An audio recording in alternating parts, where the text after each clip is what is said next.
Hi, thank you. I'm Miss Higginbotham. Thank you for being willing to help us out on Saturday, October 29th. I am recording this video to ask you if you could please adhere to the following guidelines for being an adult room monitor. There are 5 audition rooms: soprano room A, soprano room B, alto room A, alto room B, and the baritone room. In each room, you follow this procedure. You sit outside the door. You will have a notebook which lists the names of the students from each school. Do not share this information with the judges or the other students. The list will look something like this, with several names, codes, voice parts, and the school. There is to be no talking in the hallway, so if you could encourage the students not to talk in the hallway so that the judges won't be distracted. When a student is in line ready to audition, please follow this procedure. Ask the student on your list by their code, ask them their name. So, what is your name? And you can see their code on this sheet. They'll say their name, and you make sure that the code that is on their folder, which will be a folder something like this, that the code that's written on that folder is the same code that is on your list. So you're going to ask them their name, and you're going to check off the name, and you're going to take your pen and initial your initials next to that code and that name that you are verifying that there is no discrepancy, the code and the name match. If there is a discrepancy, calmly say, just a minute, remove the student from a line.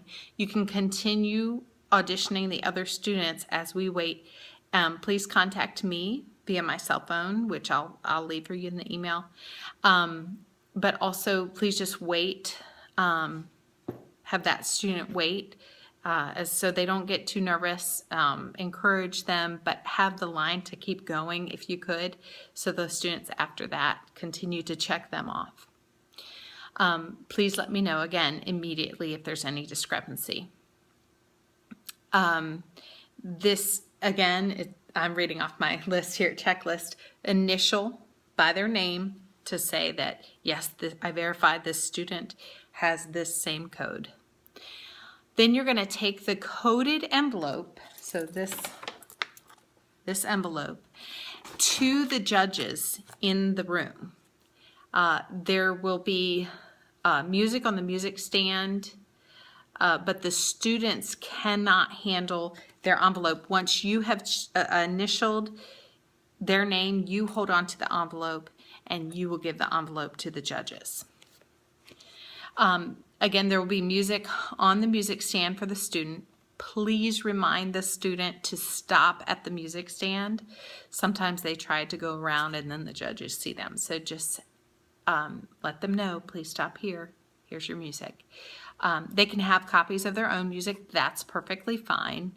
They have the option of using that, or there will be music on the music stand. When you get to the judges with the envelope, please, if you could help things speed up, because they only have 90 seconds for each audition, if you could please remove the score sheets from the inside of the envelope, place them on top, and then hand them to the judges so they don't have to pull out the score sheets, if that's possible.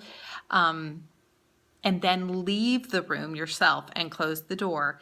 When the audition is going and that student is in the audition room, you will then be checking the next student on your list to make sure. And you will then, what is your name? Make sure their name matches their code. Initial that student. When that student is done, when the student in the room is done, they will exit. And then you will take the next envelope that you'll have already double checked the name and the code into the audition room to hand to the judges, and you'll escort that student in. So to just keep rolling one student and then the next. This is pretty serious, this piece of this confidential information, the codes and the names. So again, please keep that information to yourself.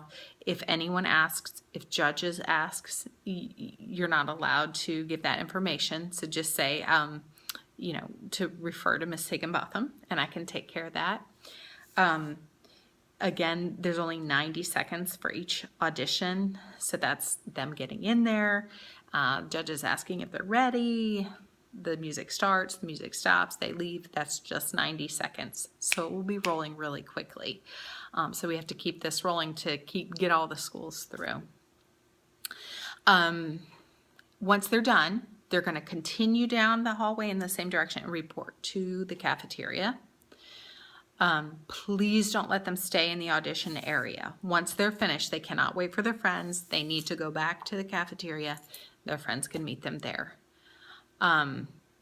There will be a lunch break after the school code that is L. So once L school is finished, please let your judges know that they are ready for their lunch break. You will see on their on your list the last school the last L number that is done, and just so the judges don't sit in the room for any unnecessary time, you can let them know, you know, L. The school L is finished and it's now time for lunch, and then the judges can report to room 100. The score sheets and envelopes will be picked up by myself or Lisa Sproul or Rebecca Hopkins, and that's on the email. This is important. If the lines start to get really long outside your adjudication room, just make sure the student runners know not to bring anybody else back. There really shouldn't be more than about 10 students or one school's worth outside of your door at a time. And I really appreciate you helping with this. If you have any questions at all, please let me know. I sort of tell parents this is kind of like the seriousness of SATs, matching the student with the voice part, the student with the code, and the students going in one at a time. And it's just confidential information, so I really appreciate all your help in taking care of this for us at Grafton Middle School. Thank you so much. Bye-bye.